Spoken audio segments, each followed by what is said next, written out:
Hi there, I'm Nina Goradia, and I'm a Somatic Experiencing practitioner. Today, I have a very special guest with me. Her name is Emily Gurney. She is a court advocate and an LSAT tutor, and I'm so excited to question her and ask her about how she accomplished the types of LSAT scores that she has and how she's somatic experiencing in part of her process. Emily, thank you so much for being here. I'm so glad to have you, and I'd love if you could expand on my introduction a little bit and share a bit more about yourself with our audience.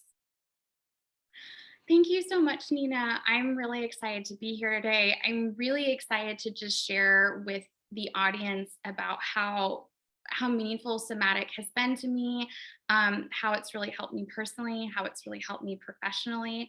Yeah, it's just right. It's been really, really big in my life. And right, so I'm a court advocate. I am when I'm not tutoring the LSAT, you can catch me in court, helping different people and different litigants. And yeah, I am an LSAT tutor. That's something I never thought I would say before. I started in the really low 130s. And I remember the LSAT coach took me aside after class and said, Emily, you got the lowest test score of this group of 30 people. You need to set your expectations low for the score you're going to achieve. And oh my gosh, it just weight in my stomach, right? Anyways, so yeah, but I was able to end up with a 177. That is a Wow. so I mean, like 47-point jump, which is, huge.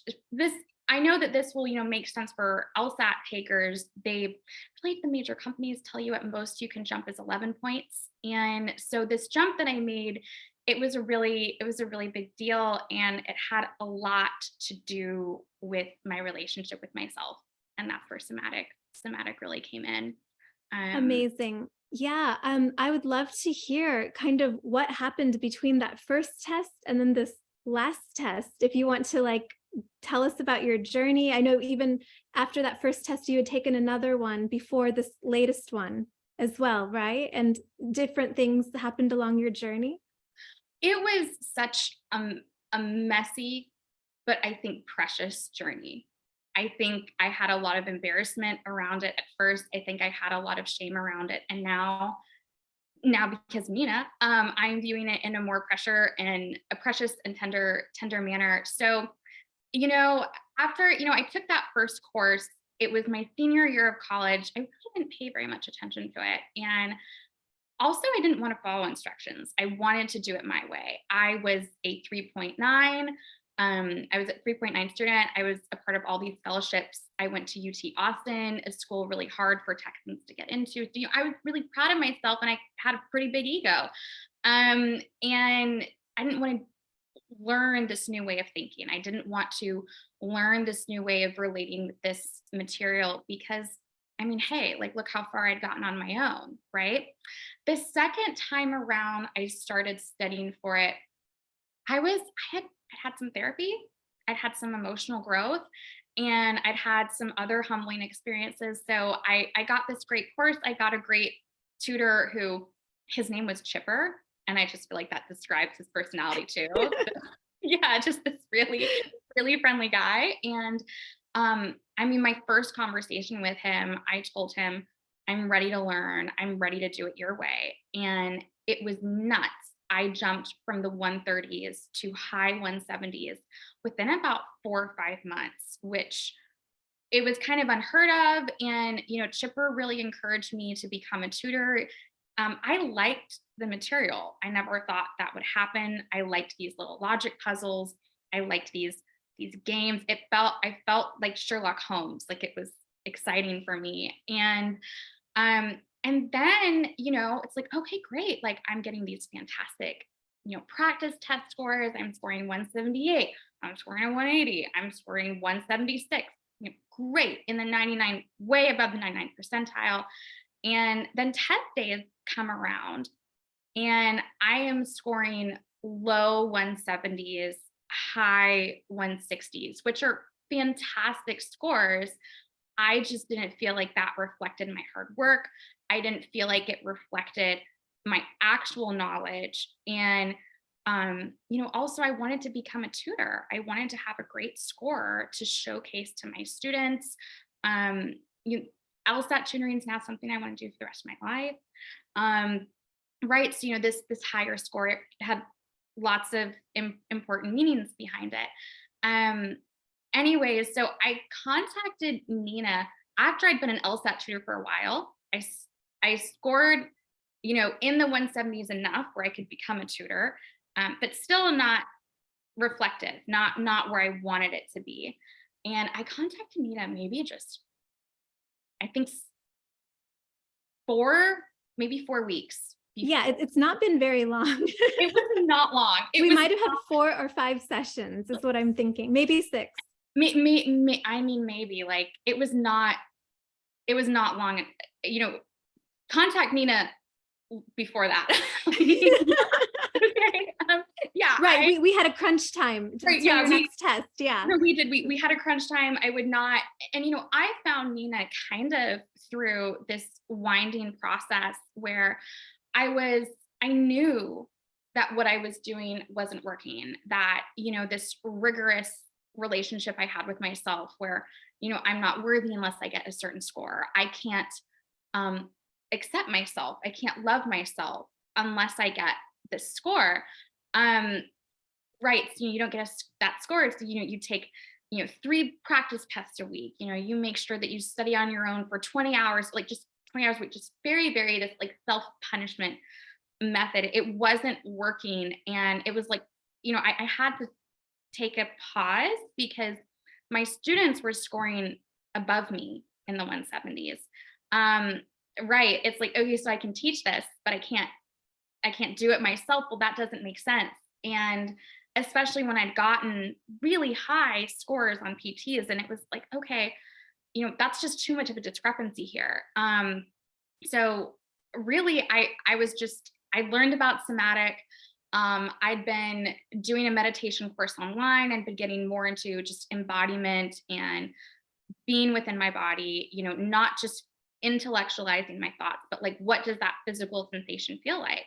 And right. And my thoughts about those physical sensations, because that's what was getting me on test day. It was my test taking anxiety because of how I viewed myself.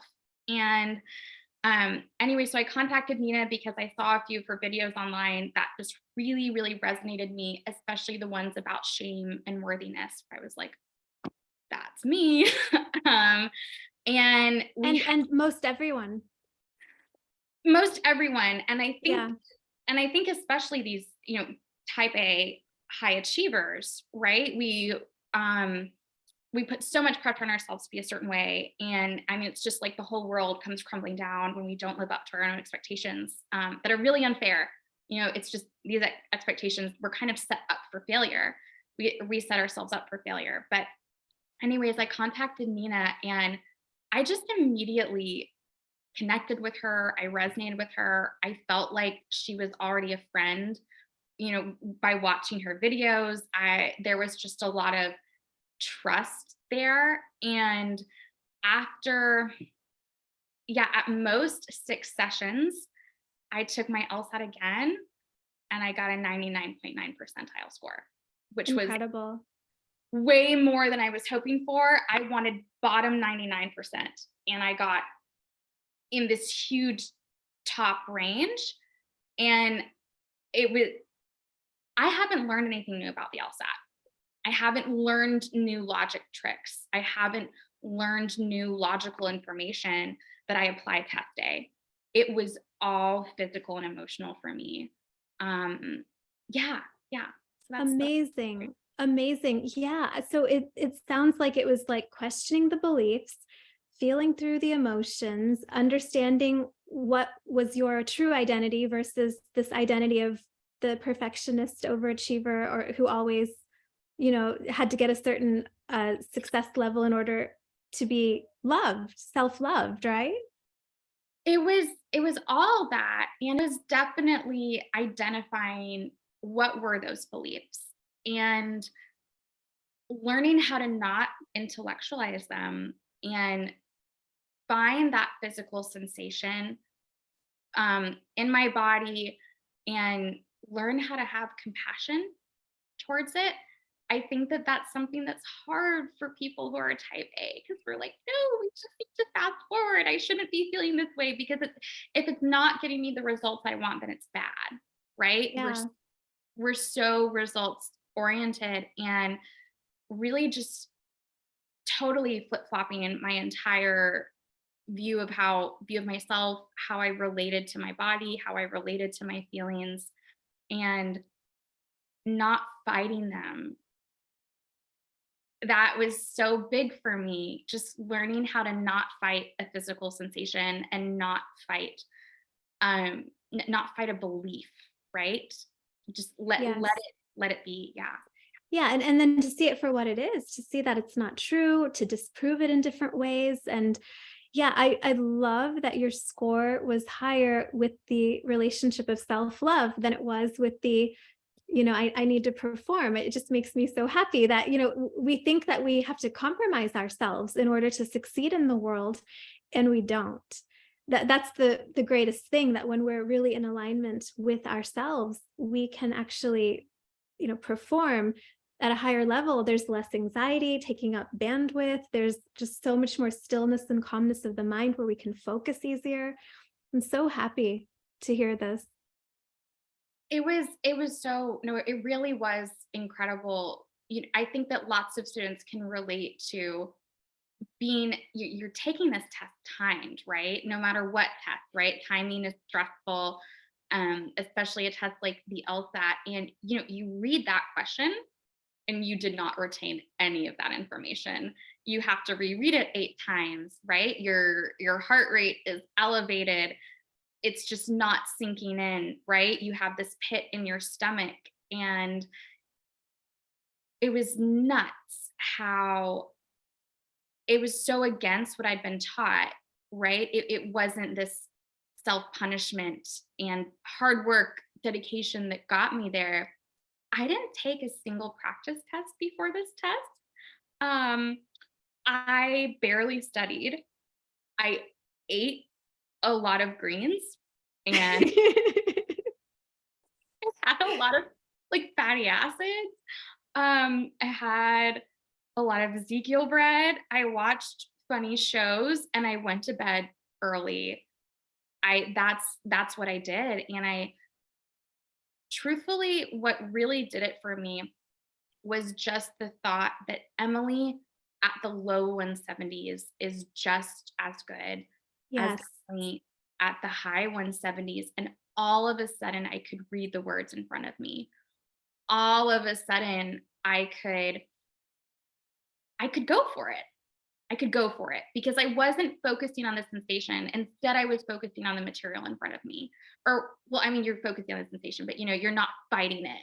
You're not And fighting it. You're not expending energy and taking up bandwidth by fighting it. You can allow it, and then there's no problem, and then you can come back to the focus of on the test. it was just really, really nuts. It was really nuts. I felt like that specific test was this huge somatic experience for me because, I mean, I was sweating. With somatic, you have some physical sensations where sometimes you yawn, sometimes you burp. And the poor monitor who was looking at me as I was taking my test was like, what's wrong with this girl? Because like I would like wipe my armpits or I would burp or I would yawn, because every time I felt the pit in my stomach, anytime I felt that my heart rate go up, Nina gave me tools and the ability to self-soothe. She empowered me to be able to give those sensations comfort, to give them my attention, to give them my compassion in ways that I thought that I was incompatible with. And it's really changed me. I really thought that I was incompatible with with people who like themselves. And I am really happy about my score. I am. I'm happy about the doors it's going to open up for me. And more than that, I'm just having so much more fun as a person right now, liking myself. Amazing. Well, I see such a difference in you from a month ago. Honestly, like it's like this part of you almost like came back together and integrated, that you love yourself no matter what, no matter the performance, no matter the score, no matter the grade, right? And it's just, that brings about a sense of integration and lightness and joy in people. And I see that in you. It's better than achieving any score, but people, to be able to achieve a score like that, knowing you can do that while feeling great. You don't have to feel horrible and compromise and sacrifice yourself to get that score and then recover. You get to just walk in alignment with yourself. No, I mean, it's nuts. I'm so glad you see it too. I can tell you my husband appreciates it. Yeah, I think lots of people in my life, right? Because I just think that being type A, you know, I think that we spill, the our own insecurities about ourselves. I think that it can spill onto our environment, and the people around us. And it's more fun. Yeah, I think that if anyone listening to this, I understand that, hey, like, we all need to make money. We all need to, achieve certain things in life just so we can be okay. I totally understand that. And I just, want to let people know that it's just a lot more fun to like yourself. Things are funnier, things aren't as stressful. I'm not talking about like the big traumas in life, right? Right. But just everyday life is just so much more enjoyable. And I'm honestly, I'm more excited about that. I am. I'm it's a great score. It's nice to be friends with Emily again. Totally. It's beautiful. And I'm curious, how has this experience changed, or maybe, added to how you work with your students for LSAT tutoring?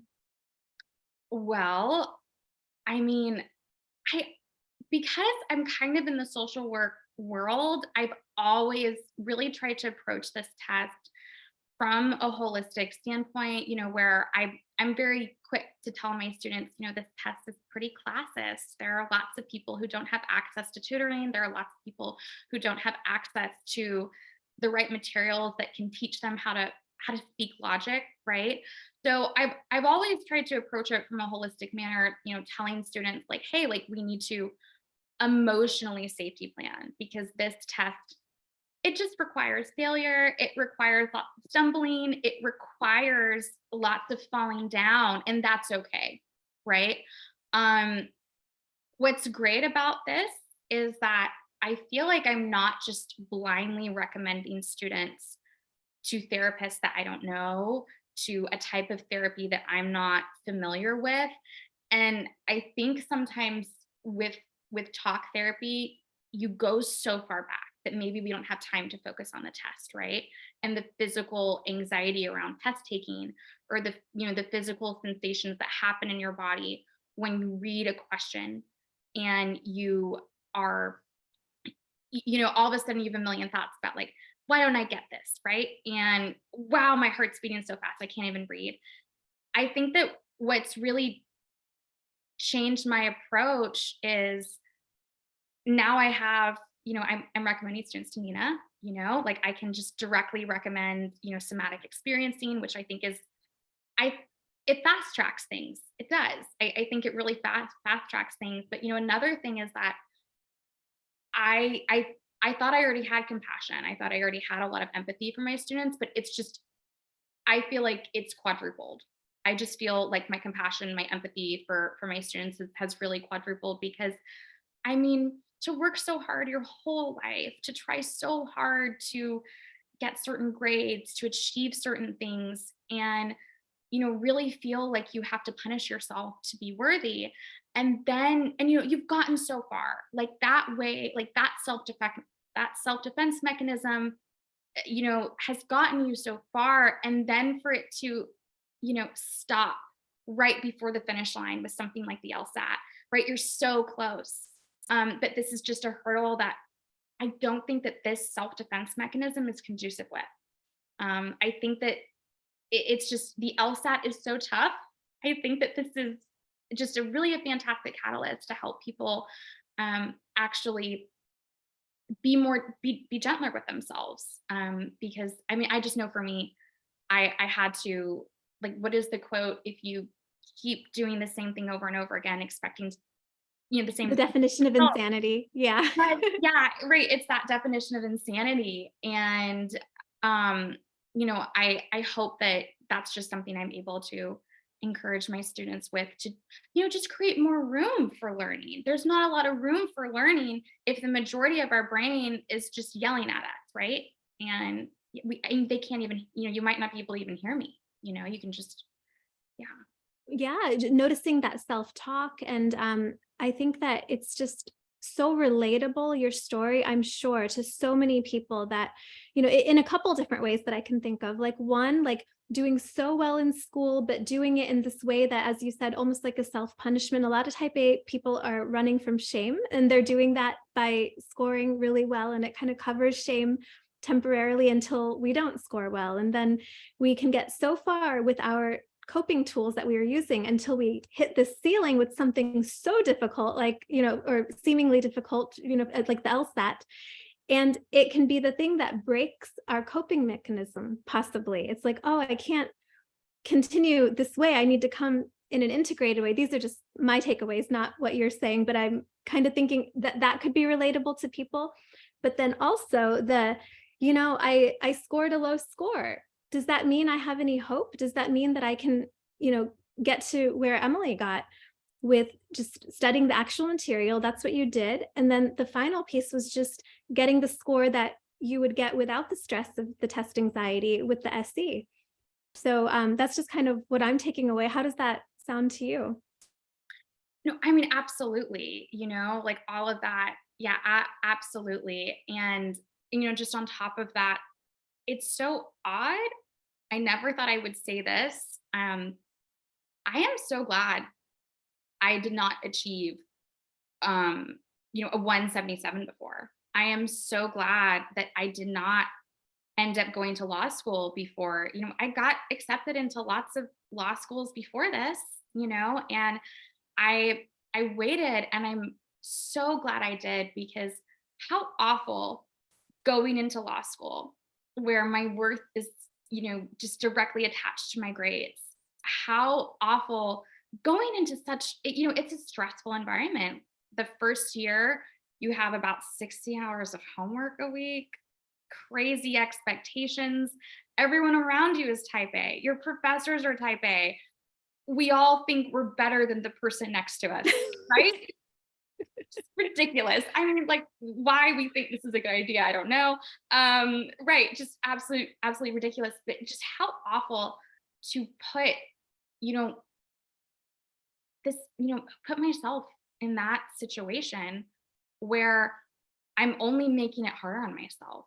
I'm doing, of course, law school is harder than the LSAT, right? And, going into something even more difficult, going into something even more taxing, that requires more of me. And I don't have a good relationship with myself. I feel like that's just asking for disaster. I feel like that's just, um, asking for tons of stress, right? Just tons of stress. It's gonna, if anything, just affirm negative self-belief, right? And,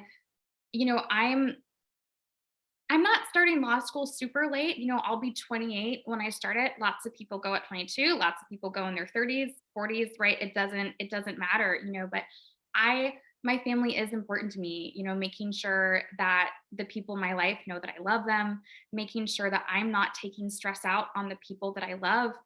That's important to me. I mean, I I want to have a life where I'm having fun with my husband, with our 90-pound dog Jenkins, where, yeah, you know, um, it's, and also, the type of law that I want to practice, representing, survivors of violence.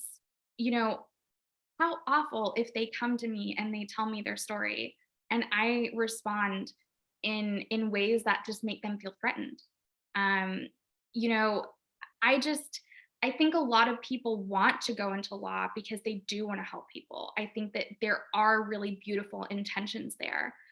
And wow, we can't help people if we don't love ourselves.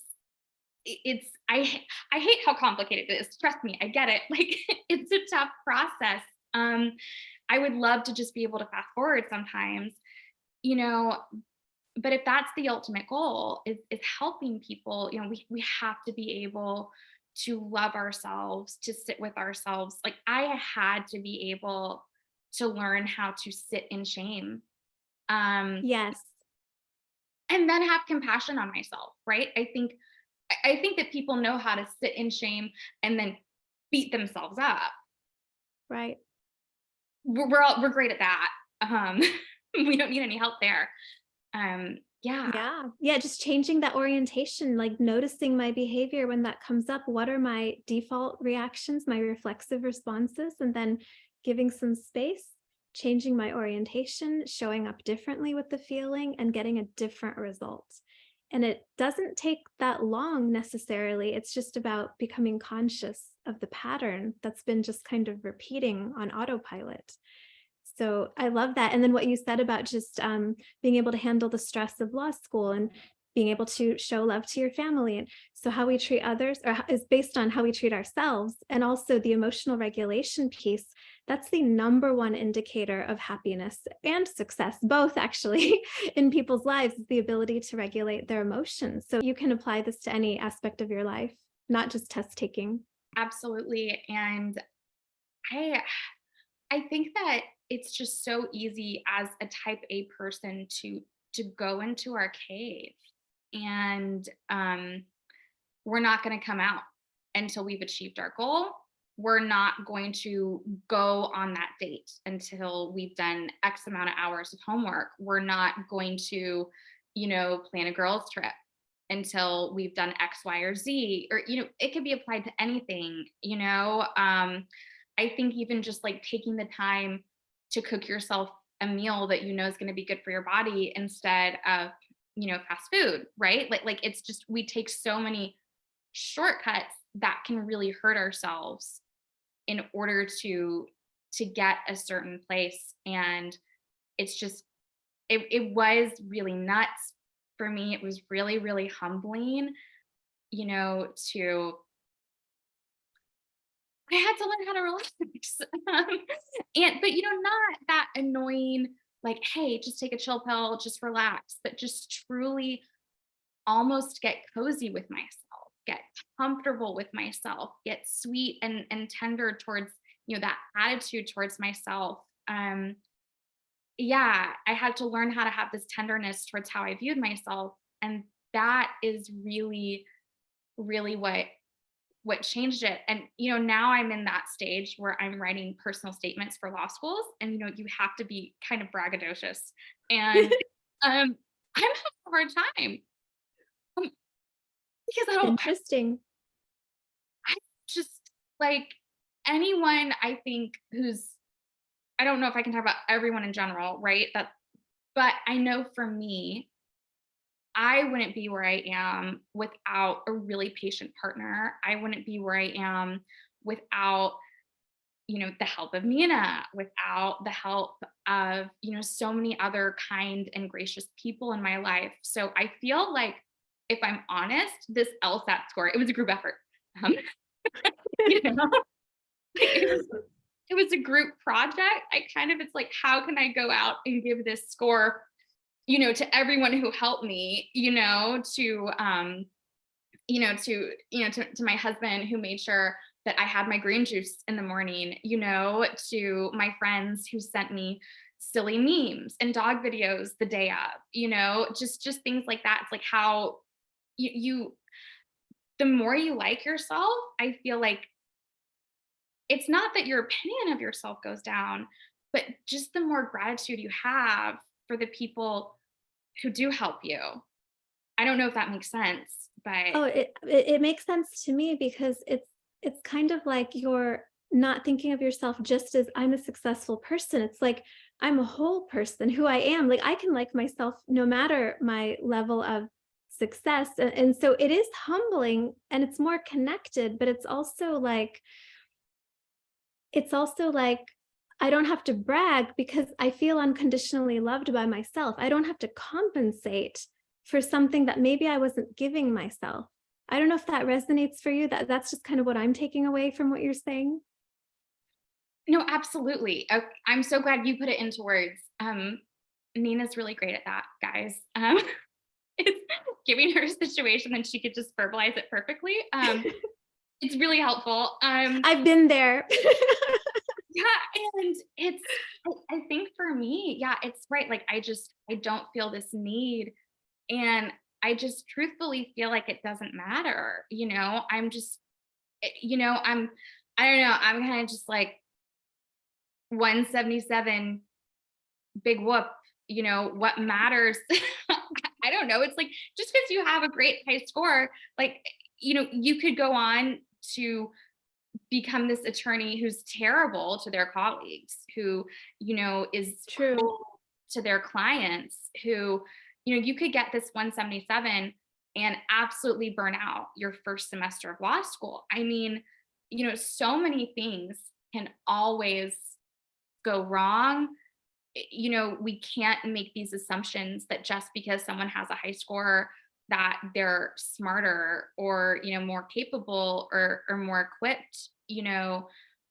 I what matters to me now is just that honestly I keep having a good time, and I don't mean that as in like YOLO, right? Like we're just yeah, like I just want to come back from work and feel like I helped people, I laughed with some colleagues, I'm getting off at a reasonable time. And I have enough money to take care of my family. Like that's what I want. And it I think that I don't know if other people can relate to this, but um, you know, for me, I think that I've just always felt guilty. I've always felt, yeah, I just have this internal sense of guilt. We all do for lots of reasons, where I just don't want to be a part of the problem. However you define the problem, I don't want to cause harm. I feel, I am a woman of privilege and I hate how other people don't have what I have. And I want to work really hard to help other people. And so whenever I wasn't getting the score that I needed, I felt like I was failing the people I was trying to help. I felt like not only was I failing myself, I felt like I was failing, this group of people that I really want to advocate for. And kind of what's happened for me is this really gracious belief that you can't save the world. And it's not a criticism.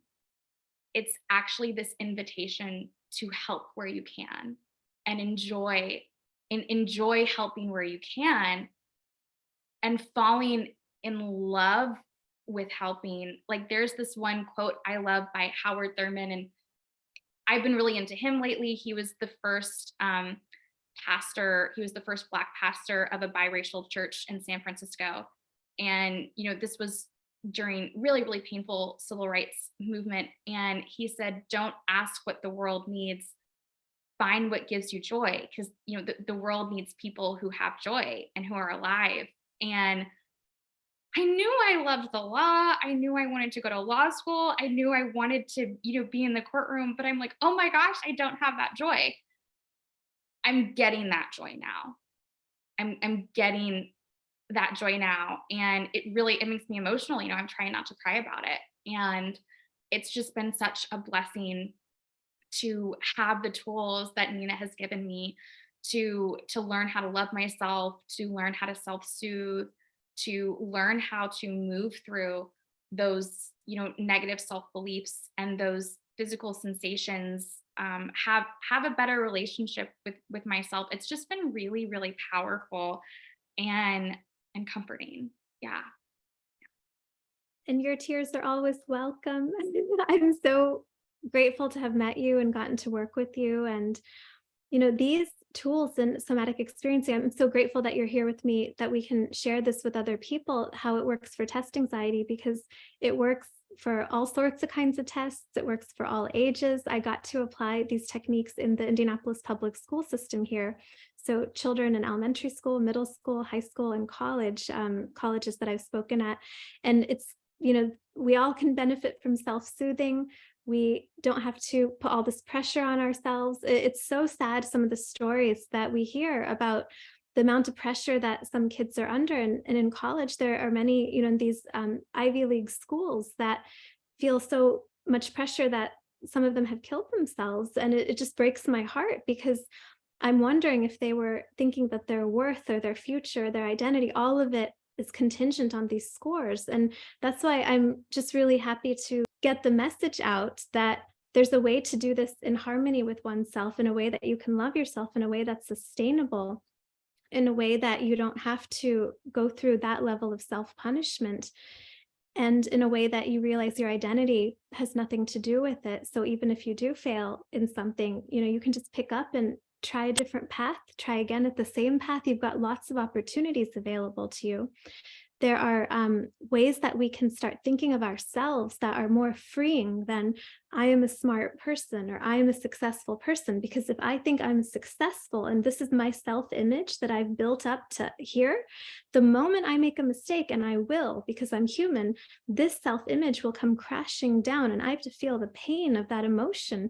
So I can think I'm a success, I'm a failure, and I have to keep feeling and feeling all of that. And it messes with my self-image.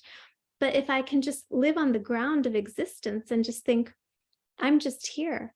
Isn't that the most true statement of I'm a success, I'm a failure? It's no, I'm just here.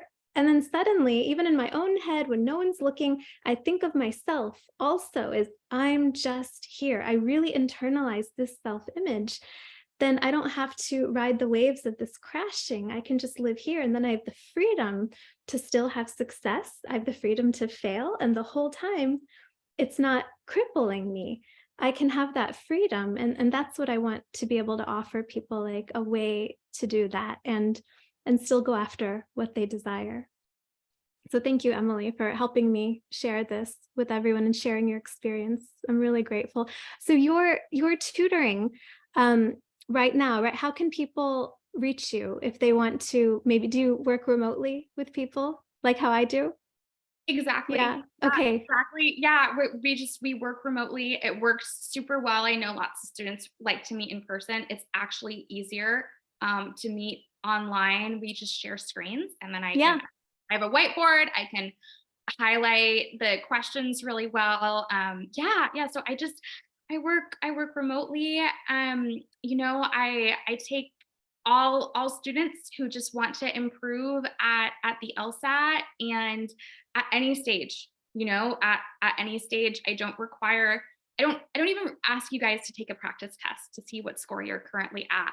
I don't believe that. I don't think it helps anyone's anxiety. But anyways, yeah, I tutor. I love it. I think that my students appreciate my teaching because I'm not a genius. I wasn't this natural LSAT taker. I had to have things put into me in layman's terms. I had a great tutor who got inside my brain, and he taught me how to get inside the brains of my students. And I try to make it a really safe, relaxed environment, because I found the more safe it is, the more growth actually occurs. And it's something I love. It's something I have a passion for. And I try really hard to build up my students' self-esteem. And yeah. Beautiful. Oh, I love it. I love that kind of energy in academia, so it's beautiful. We'll put your information in the description box below so people can contact you. Emily, is there anything else that you'd like to share or close with? I think I just want to encourage people, if you're on the fence about somatic, or if you're just on the fence about just doing anything that would help you to love yourself more, or help you to, go in this different path. Like it is scary. It is scary, and it is a risk. And I think I just want to tell people that you are worth that risk. You are worth that risk, and it will be scary. And maybe sometimes there is some pain, and it is just very, very, very worth it. And I just want to say thank you so much to Nina for all she has done for me. I think that, yeah, I just can't say thank you enough. And I know Such an honor for me to work with you. And I think your advice to people is so profound. You're worth it. You're going to feel pain. All of it's true. And it's okay. There's ways that we can be with all of this and still be at peace, still be happy, as you're very much demonstrating. So thanks again, Emily. Yeah, we'll definitely put your information below if people want to contact you for LSAT tutoring. And I'm so grateful for you sharing your story.